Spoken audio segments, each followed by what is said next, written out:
எப்ப வந்தன்றது முக்கியம் இல்லடா, புல்லட் எப்படி இறங்குதுன்றதுதான்டா முக்கியம். உங்க ஏரியாவா? இந்த ஏரியா, அந்த ஏரியா, அந்த இடம், இந்த இடம் எங்கேயுமே எனக்கு பயம் கிடையாதுடா.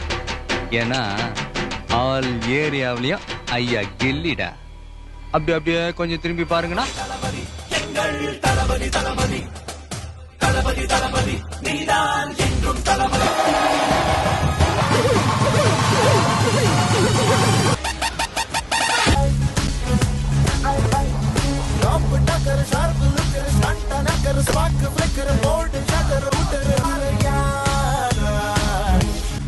நம்ம போட்டோவை போட்டு இந்த போன் வாய்ஸ் எல்லாம் எதுக்குன்னு தான் நேராவே வந்துகிட்டு இருக்கு.